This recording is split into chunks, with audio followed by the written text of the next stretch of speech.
All right, Michelin star restaurant, let's do it. Oh, there's the menu, no spoilers.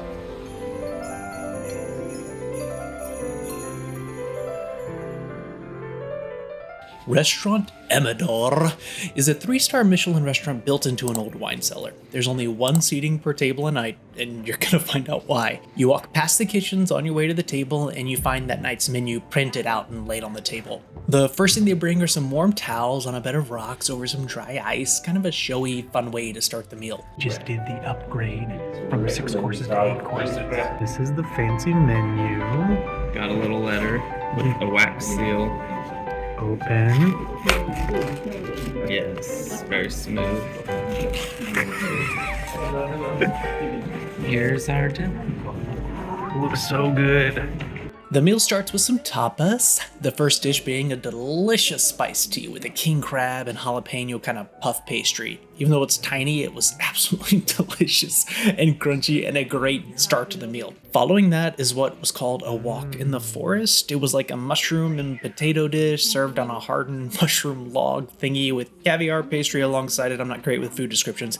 It was fine. I'm not the biggest mushroom guy, so I ate it and I enjoyed it, so that should be saying something. This next dish was a tuna tartare situation on a little puff pastry thing. Can't remember everything on it, but it was amazing. Next up is a rhubarb, scallop, and raspberries served in the form of some kind of ice cream. It was super weird having a savory flavor with ice cream texture, but it just kind of slid over your tongue into about a dozen different flavors. It was so good.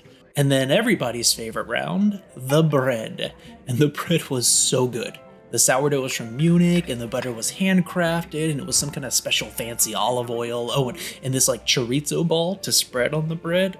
You can get as much bread as you want, so we kept having them bring us more because we were really hungry. Okay, the next course is one of the add-ons, and if we could go back, I would definitely skip it. Get this, it's oyster-infused ice cream with a ladle of caviar on top. Just no. Why? Absolutely not, never again, an abomination. I can't remember what this next dish was, but it was just a little pop it in your mouth bite of absolute seafood freshness. It was so crisp while also being succulent and juicy, definitely one of the better courses. Wish my palate was refined enough to pinpoint what it was exactly, but it's not. Up next is the Norway lobster. I guess it's lobster from Norway. It's on an amazing soupy sauce of butter and uni, and the lobster just kind of also melts it in your mouth. Next is the Rouget de Roche, which is a red mullet, again in a buttery sauce mixed with spinach and then a spinach crostini on top. By this point, we were starving, eating little morsel after little morsel, supplemented with bread, so it's hard to tell if the dish was the best fish I've ever had or if I was just famished. Made such a mess they gave me something to cover up my mess. But he's got a little dot here, they didn't cover up his mess. This is embarrassing, I feel like a toddler. This is a Breton turbot with a goulash stock and like the previous fish dish. So good. It's got a thinly sliced cabbage turnip on top, which I almost took off, but then I went for it and I'm glad I did. These dishes are crafted meticulously by Chef Amador and the flavors just explode.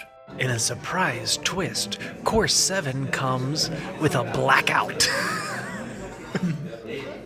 The blackout made for an interesting sidebar in the evening. However, it turned off the kitchen, and between the last fish dish and the dish you're about to see was a 64-minute wait. Insane. It was almost 9 o'clock, and we walked in the restaurant at 6:30 and were seated immediately. This is the pigeon breast on a port sauce, and it's Amador's specialty, and on first bite you can immediately tell why. It has the tenderness of a fillet, but the juicy flavor of a big game bird. Could have eaten half a dozen of these. Fortunately, the waiting was over, and almost immediately the lamb came out. It was infused with eggplant and mushroom, and there was a little sausage, amuse-bouche, alongside it. The lamb was bursting with flavor, and it also just kind of fell apart in your mouth in the best way possible and dissolved into a dozen amazing flavors all stacking on top of each other. So good.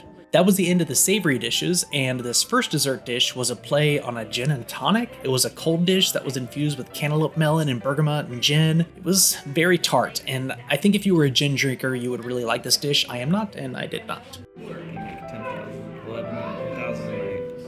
And here is my favorite dish of the night, Jose Amador's take on a cheesecake. It's called Blueberry Hill, and it's supposed to look like Lego pieces, and it was the most delicious piece of heavenly creaminess I've ever had in my life.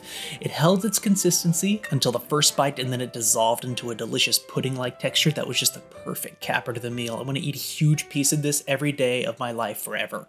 And then the final course was a kind of dessert sampler. The lollipop was a frozen banana chocolate curry pop, which was amazing. The little pill-looking things are rhubarb cake and a carrot cake. There's a dessert called sweet and salty, which was like a radish cracker, which was good, and a delicious orange tart thing, and a piece of chocolate cake type thing, which was an homage to another chef or guy or something, but honestly it tasted super weird and savory, like a smoky piece of bacon or something. Right, and we were walking out at 10:48.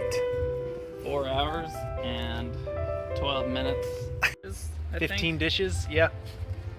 It was the food was really good though. It's phenomenal. But we waited an hour before our main dish because the power went out, and I guess that slowed everything down.